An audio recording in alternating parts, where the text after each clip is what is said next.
L'émission suivante est produite avec la participation de bénévoles. Bonne émission.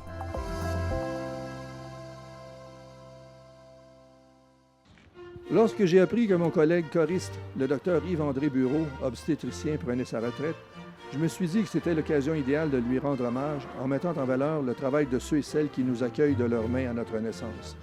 Lors de nos pratiques, nous parlions parfois du frère de ma grand-mère, qui était obstétricien, et d'un texte qu'Hector Sanche avait écrit en 1939, dans le Bulletin médical du Canada, texte qui réclamait une formation médicale rigoureuse et des soins gratuits en obstétrique. Il sonnait en quelque sorte l'alarme. Hector était destiné à devenir solidaire des mères québécoises puisque la sienne, Clary de Saint-Jacques, avait perdu 5 de ses 6 enfants en situation de fausse couche et de maladie infantile. Je le répète, 5 de ses 6 enfants. Nous sommes alors dans un Québec rural, vers les années 1890, à une époque où les conditions sociales étaient très difficiles et on accouchait souvent à la maison, dans des situations précaires. Hector portait en son sang la rançon de la maternité de sa mère. À la même date, en 1939, mes recherches me font découvrir l'histoire fabuleuse du Dr Lefebvre, qui est le premier médecin au monde à effectuer un transport médical en situation de maternité. Il franchit la distance de 57 km de Valcourt à Sherbrooke à l'aide d'un B7, un prototype créé par Joseph Armand Bombardier pour y faire une césarienne. La Tribune lui accorda même sa première page. C'est donc grâce au travail conjugué des pionniers et des jeunes universitaires contemporains, les sages, les Lefebvre et les Yves-André de ce monde, et aussi grâce à la contribution historique des sages-femmes, que nos jeunes mères bénéficient aujourd'hui d'options qualitatives pour donner naissance à leurs enfants. Le docteur Bureau nous accordait cette entrevue 2 heures à peine après sa dernière journée de garde à l'hôpital Fleurimont.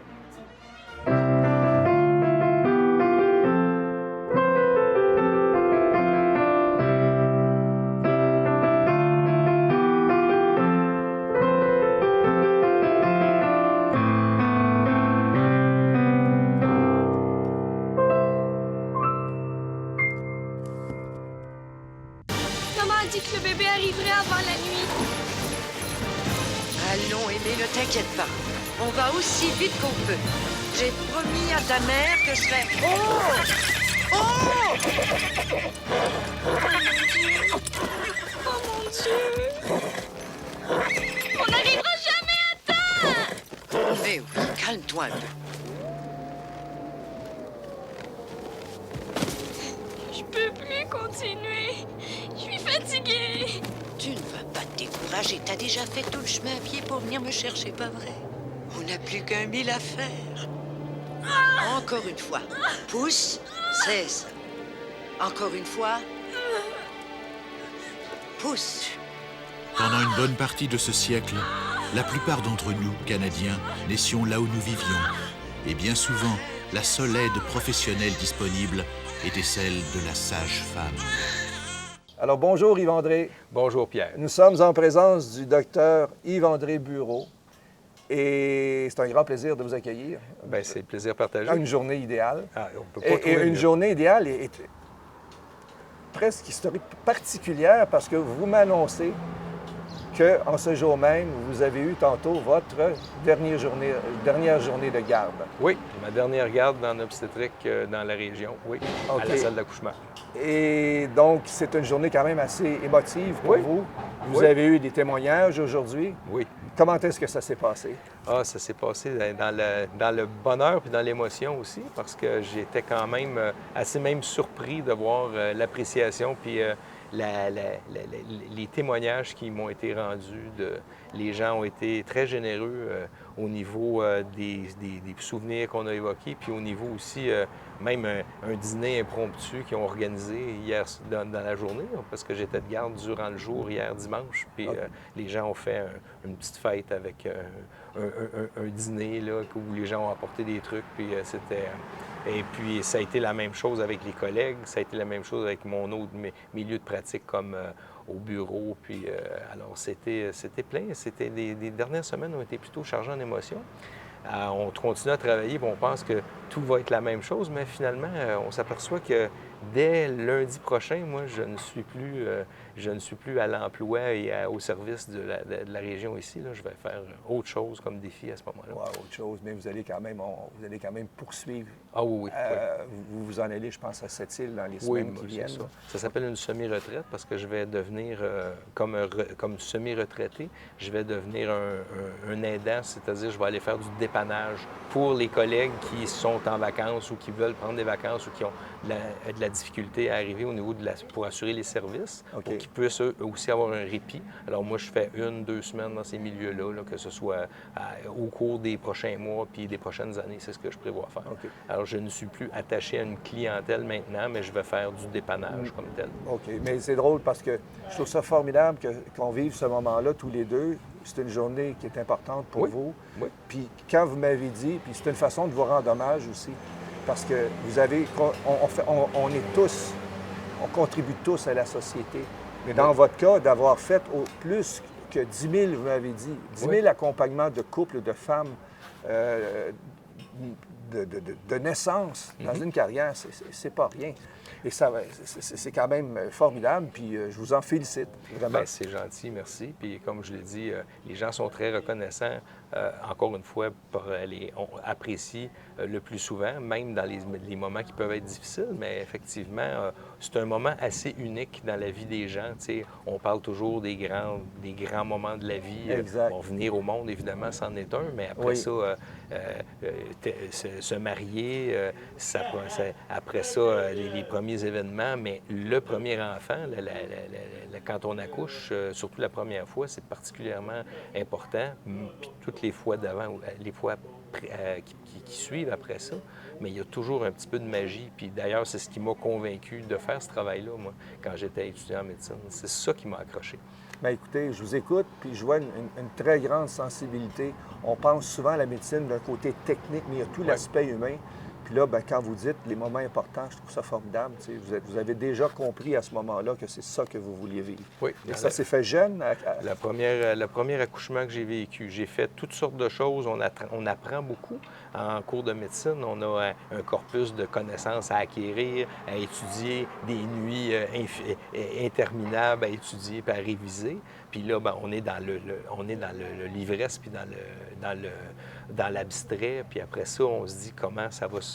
Alors, de nos jours, l'éducation médicale est un peu différente parce qu'ils sont dans la clinique beaucoup plus tôt.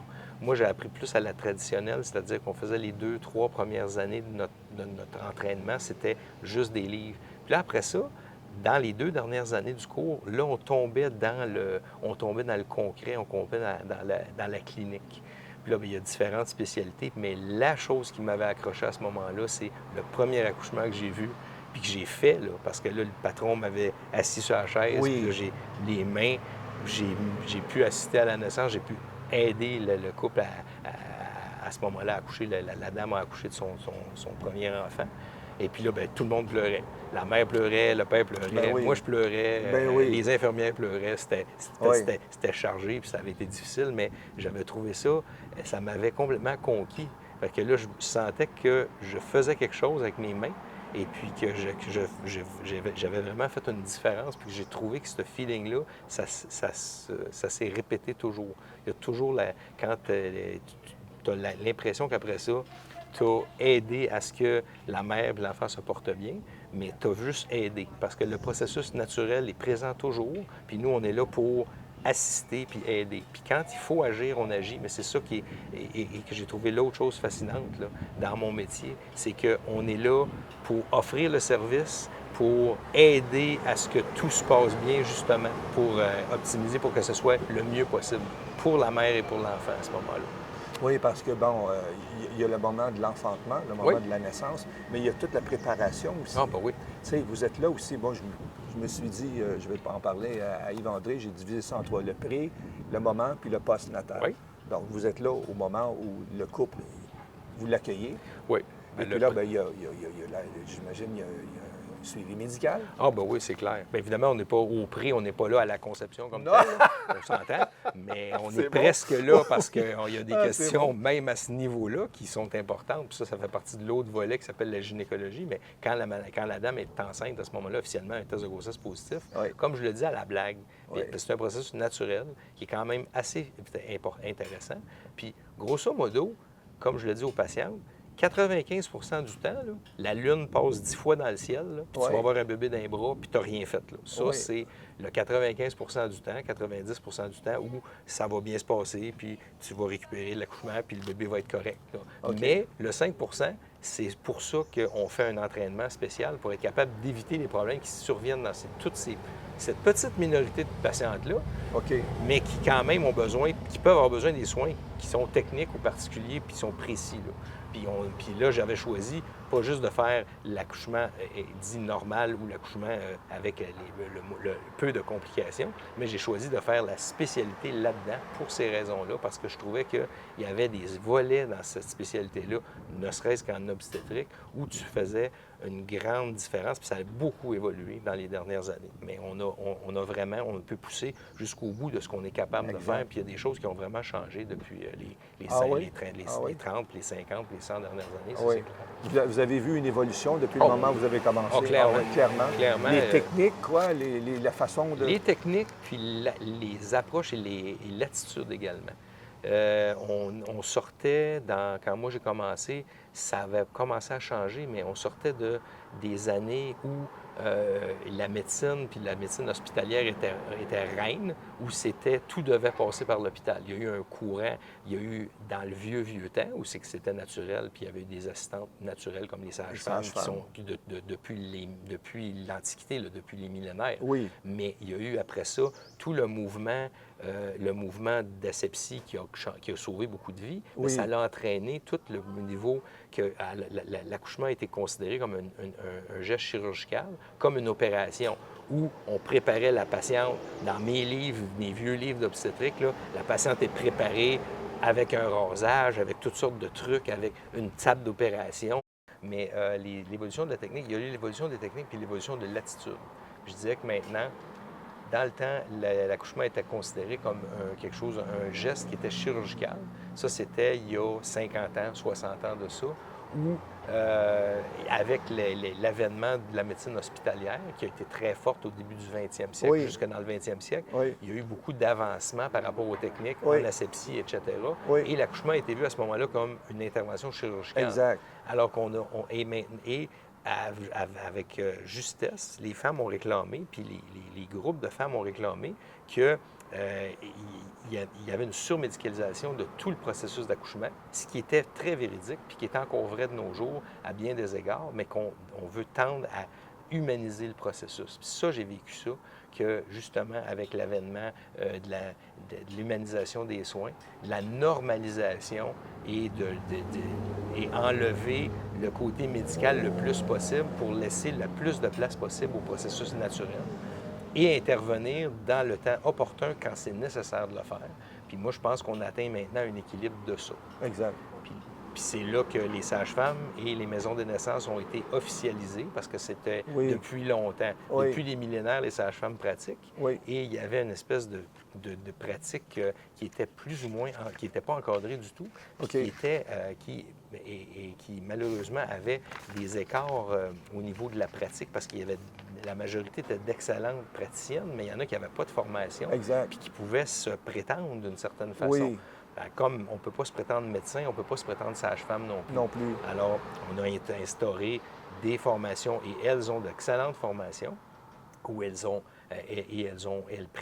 prennent en charge les grossesses normales et les OK. accouchements normaux. OK. Et ils nous ont appris beaucoup de ça aussi. Ah oui? Elles-mêmes, OK. ils nous ont appris d'humaniser les soins puis de minimiser les interventions OK. et de justifier toutes les interventions qu'on fait. Puis ça, c'est quelque chose que moi, j'ai vu changer depuis les 30 dernières années. OK. Ça, c'était au niveau humanisation des soins. Ce OK. n'est pas terminé. Il y a encore et il y a beaucoup de gens dans le monde qui revendiquent, dans certains pays, qui revendiquent beaucoup plus, qui revendiquent encore plus de libéralisation, mais il y a des cultures qui sont plus lentes à changer. Mais Oui. je dirais qu'au Québec, on est quand même très avant-gardiste par rapport à ça. Puis quand on travaille dans un esprit de collaboration, mais on a toujours en tête, nous, comme médecins spécialistes, entre autres, et comme médecins généralistes qui font des accouchements également, la sécurité de la mère et de l'enfant, c'est toujours ça qui est dans le prime abord. Alors, tout va bien jusqu'à temps que ça n'aille pas bien. Puis quand ça ne va pas bien, c'est là qu'on embarque, puis c'est là que les gens nous viennent nous voir où on est. Il y a des patientes qui accouchent dans leur centre de naissance à ce moment-là, qui sont transférés vers nous. Puis à ce moment-là, on fait les interventions toujours en étant le moins interventionniste possible, mais quand il faut intervenir, il le faut. Et c'est là on va revenir, on va parler tantôt d'Hector Sanche, qui était un des fondateurs de la Société de gynécologie et d'obstétrique du Canada en 1944. En 1944, qui était parent avec vous, je crois. Oui, bien, c'était le frère de ma grand-mère. C'est le parrain de ma mère. Écoute, ça date de loin. Il était né en 1893. Là, je ne vous dirai pas mon âge. Mais effectivement, on a beaucoup entendu parler de lui parce que il a vécu des étapes de transition, de la médicalisation. Mais lui, il était pour ça parce qu'il y a eu des situations qui étaient très, très difficiles au tout début de la colonie. Évidemment, les soins médicaux n'étaient pas ce qu'ils sont aujourd'hui. C'est clair. On reviendra là-dessus. Certainement. Il disait, le jeune médecin doit être pénétré de la nécessité de la valeur des soins pré- et post-natals, connaître à fond l'évolution de l'accouchement normal, surtout être formé à une technique opératoire. Donc, lui était très pour l'aspect médicalisation. C'est-à-dire qu'en cas d'urgence, il faut savoir comment bouger. Là. En fait, c'est le même esprit que je viens de nommer. Exactement. Il y avait, parce que j'ai lu l'article que vous m'avez partagé, qui était excellent et qui, même s'il a été écrit dans les années 30, qui a été publié dans les années 30, qui était extrêmement percutant, puis qui était avec beaucoup de perception de comment ça se passait. Oui. Avec ce commentaire-là, justement, de savoir connaître bien l'accouchement normal et l'accouchement pathologique, et de savoir quand intervenir. Parce que la majorité du temps, tu n'as pas besoin d'intervenir aussi peu que pas.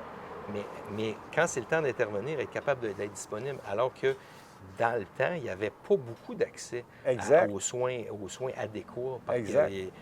Quand les dames avaient des complications qui, somme toute, qu'on trouve banales de nos jours, les gens décédaient, les femmes décédaient, puis les bébés décédaient de complications qui étaient malheureusement évitables. C'est ça qu'on veut éviter, nous, encore à ce jour. C'est ça. Au cours de notre reportage, on va mettre un tableau, parce que ça vous intéresse aussi, le taux de mortalité des enfants à travers le monde, qui prouve à quel point on est en avant-garde, peut-être pas nécessairement d'avant-garde, mais très dans les top 10, on dirait, dans les sociétés les plus avancées au point de vue médical, pour permettre aux gens d'avoir des accouchements qui sont de qualité. Et des issues qui sont les meilleures, effectivement. Absolument. Puis ça, je l'ai mentionné tantôt, on en parlait, c'est la mortalité périnatale, c'est-à-dire les bébés qui décèdent avant la naissance et jusqu'à quelques semaines après la naissance. Ce taux de mortalité-là, dans une société, c'est le meilleur reflet de la société, de la santé générale d'une population. Exact. Alors ça, c'est le meilleur reflet. Puis c'est pas parce que tu es plus riche nécessairement que tu as une meilleure mortalité ou une meilleure santé. La preuve étant, les États-Unis, pour ne pas les nommer, où ils ont une mortalité périnatale qui est supérieure à la nôtre au Québec et au Canada. Parce qu'au Canada, on a la chance on s'est donné les moyens d'avoir un système public et un système avec des gens qui sont très bien formés à tous égards, mais entre autres au niveau de la santé de la mère et de l'enfant, puis de la grossesse et de l'accouchement. Et puis ça, c'est vrai aussi dans les pays scandinaves, les pays avancés. Oui, absolument. Par contraste, évidemment, les gens qui n'ont pas accès à autant de ressources, comme les pays d'Afrique, puis les pays en Afrique subsaharienne, puis en Indonésie ou dans beaucoup d'endroits dans le monde où les ressources sont très limitées, bien, leur taux de mortalité en souffre. Mais il y a de l'évolution, puis il y a de la volonté, mais ils n'ont pas les ressources, par exemple. C'est assez étonnant d'entendre ou de lire qu'en 2024, ou il y a quelques années, l'ONU et l'UNICEF, enfin les organismes de santé mondiale, lançaient un cri d'alerte en disant qu'à chaque 4,4 secondes, je pense, il y avait un enfant qui décédait. Oui. Et ça revient à ce que vous disiez. Donc, effectivement, on ne part pas tous de la même, non, malheureusement, pas tous la même équité sociale. On est chaud. Yves-André, oui. On va revenir au tout début. D'accord. Au moment où vous commencez comme jeune médecin. Oui. Là, on va parler de la famille un peu. Oui. On va parler de votre père, parce que je pense que votre père a eu un rôle important dans votre choix de carrière. Mon père, oui. Mon père qui a été mon premier modèle Oui. et que j'ai toujours admiré. Mon père était chirurgien général à Sherbrooke pendant 40 ans. Il a pratiqué à l'Hôtel-Dieu de Sherbrooke. Et puis, il m'a élevé, moi et mon frère, mais moi, j'ai accroché assez rapidement à, je dirais, à ses enseignements. Mais il racontait beaucoup d'histoires. Et puis, il racontait des histoires de ce qu'il faisait. Puis moi, ça m'intéressait beaucoup. Alors, puis, il y avait beaucoup de sagesse clinique. Mon père, c'était pas un grand académicien. C'était un gars de terrain où il a travaillé à traiter des patients. Puis sa façon d'être, sa façon de faire, puis la façon dont il m'en parlait m'a toujours accroché et m'a toujours impressionné. Puis j'ai gardé beaucoup de sa sagesse, j'espère, qu'il m'a transmise parce que, et moi, j'ai la chance de pouvoir le transmettre, ces perles-là, puis cette sagesse-là aux gens que j'ai pu former pendant mes années. Oui, de parce que pratique vous avez été également. formateur. Mais il y a la mère aussi qui a eu... parce que ma mère également. était infirmière, elle a travaillé ici. Ici même. Il faut dire qu'on est les gens le savent, ils l'ont pas reconnu, on est à l'hôpital de À Magog. l'hôpital, sur la magnifique terrasse. Oui, où vous avez travaillé aussi. Effectivement, où j'ai travaillé également. Ma mère a travaillé à la salle d'accouchement ici, dans les années 80, avant que ça ferme. Oui. Quand il y a eu plusieurs réformes au Québec pour des raisons qui étaient probablement des bonnes, d'ailleurs, de OK. fermer des salles, des milieux d'accouchement. OK. C'est triste de perdre des milieux d'accouchement dans des communautaires, c'est Oui. vrai, mais encore une fois, les ressources n'étaient pas assez formées et assez présentes pour pouvoir desservir correctement des populations comme ça. Alors, au lieu de couper les coins ronds puis de faire des choses qui étaient peut-être moins optimales, on a décidé, puis pour des raisons économiques, on ne se le cachera pas, on a décidé de regrouper à ce moment-là en des centres plus gros, OK. dont l'hôpital de Magog qui a fermé dans les années 80. Ma mère a travaillé ici, elle a travaillé au foyer aussi aux personnes âgées, mais elle a travaillé comme infirmière. De retour, elle était formée, mes parents se sont rencontrés à Montréal quand mon père était à la formation. Ma mère était infirmière à ce moment-là. OK. Puis après ça, elle a arrêté de travailler pendant un bout, puis elle est retournée au travail dans les années 80 à ce moment-là. Comme on dit, la pomme est tombée pas loin du pommier. on pourrait dire ça, oui. Vous étiez destiné par des modèles parentaux à Bien, vous en aller. mon père m'a jamais... Personne ne m'a jamais forcé, personne ne m'a jamais incité. Puis je peux pas dire que j'étais encouragé. Ouais. Mais quand j'ai fait ma médecine, ça, j'étais bien content. Puis quand j'ai choisi la gynéco-obstétrique, mon père, mon sage, qui, lui, était chirurgien général, la seule chose qu'il a trouvé à me dire à ce moment-là, c'est « t'aimes le trouble ». Parce qu'effectivement, puis comme je le répète à mes résidentes puis aux étudiants, il dit « sois sûr que t'aimes bien ça si tu veux faire ça, parce que c'est pas un choix de carrière intelligent. Être gynécologue, ça veut dire ta qualité de vie, le rapport qualité-prix ou le rapport le plaisir de la vie là, et les temps libres sont moins présents que dans d'autres spécialités pourraient l'être, par exemple, bien que tout le monde travaille fort au niveau médical maintenant. Il n'y a plus personne qui joue au golf le vendredi après-midi. J'en connais pas. Non. C'est un mythe. Mais c'est un peu le principe d'entre nous de notre émission. C'est qu'on veut mettre en valeur des gens qui ont un engagement communautaire significatif. Et ça, on a besoin de renforcement positif. Parce qu'on a été dur à l'égard des médecins dans certaines négociations. Et on oublie à quel point ces gens-là sont essentiels. Parce que quand tu tombes malade, c'est le médecin. T'sais, vous avez un rôle qui est fondamental. On termine en parlant de musique. Oh, d'accord. On va parler. On a l'autorisation de Mireille qu'on salue. Oui. Mireille, notre présidente de chœur. Notre présidente de chœur, parce qu'on chante dans le même pupitre. Oui. Pour le chœur symphonique de Sherbrooke. Mais j'aime dire aussi, on va élargir de l'Estrie. Oui, bien, c'est le plus grand chœur symphonique, le plus grand chœur classique en Estrie. Exact. C'est le nôtre. Parce qu'on recrute à Magog, on recrute à Hartford, à Bolton, partout, et tout le monde. Les gens se déplacent de. Oui. Puis en plus de ça, je pense que, je m'en allais dire dessus, que je pense que vous vous occupez du marketing. Ah oui, j'ai fait partie du CA. Puis pour des raisons professionnelles, je me suis éloigné un peu, mais j'ai toujours gardé certaines fonctions, donc promotion, site web, mais on partage les tâches. Là, puis oui, ça me fait toujours le plaisir de m'impliquer dans le chœur, effectivement. Ça fait longtemps? Ah, ça fait 15 ans maintenant que je suis à peu près. Un bien-être de chanter, toujours. Ça, une c'est, détente. et non seulement une bien-être, une discipline également. Ouais. C'est intellectuellement, physiquement, c'est quelque chose qui est très, Absolument. c'est très porteur. Et ça nous garde allumés, la concentration et l'esprit là, de communion qu'on Oui. a. Et puis, on s'élève au niveau, moi, je trouve qu'au niveau, c'est presque une expérience, là, Oui. presque mystique quand on Ah est oui, là-dedans. Parce oui, qu'on oui. a, quand on chante des belles choses puis qu'on sent qu'on fait un avec le chef, avec tous nos choristes, puis avec l'orchestre, moi, je trouve ça fabuleux. c'est C'est un noix génial. unique. C'est Je génial. trouve ça, puis je vais continuer à m'impliquer là-dedans. Puis ça a toujours été une de mes passions, la musique. J'ai toujours aimé ça, puis j'ai toujours eu un grand intérêt pour ça. Comme je ne suis pas un bon instrumentiste, je me suis concentré sur la voix, puis heureusement, bien, je Vous fais le vous travail. faites un très bon travail. Est-ce qu'il ne reste pas beaucoup de temps, deux minutes à peine, est-ce qu'il y a un concert parmi tant d'autres qui vous a impressionné? Ils sont tous bons, Ils les sont uns tous, les autres. Hein? On a fait, ce qu'on vient de faire, c'était probablement ce qu'on a fait de plus beau depuis Le très Brahms. longtemps. Le Brahms, le Requiem allemand de Brahms. Oui. Un des plus difficiles à interpréter, Oui. à apprendre puis à rendre également, Oui. avec un résultat qui a été au-delà de mes attentes Oui. vraiment. Puis qui aime ça des choses que j'ai cochées sur ma Oui. liste, ça en faisait partie. OK. Le Requiem de Mozart, la 9e de Beethoven, ça OK. je l'ai fait, ça me sera un grand plaisir de le refaire, mais il en reste moins qu'il en restait On maintenant. peut se permettre de rendre hommage à On Young, Ah, au Young Park, effectivement. hein, qui nous a envoûtés par sa préparation, Oui. sa manière de nous diriger de façon extraordinaire. Avec une musicalité qui est exceptionnelle, une sensibilité, puis on est très content de pouvoir d'avoir un chef de cette qualité-là pour notre cœur. Moi, je pense que ça vaut la peine de continuer à nous suivre et de venir nous écouter Absolument. pour les prochaines années encore. Absolument. Alors, on termine là-dessus. On va terminer avec le Requiem de Brahms. D'accord. On a une minute de belle musique où on vous voit chanter. Ah, en plus, Alors, c'est la totale pour votre première journée de retraite. ben, c'est très gentil à toi. Merci beaucoup, Merci. Pierre. Ça fait un grand plaisir. Merci. Merci de m'avoir invité, d'avoir pensé à moi.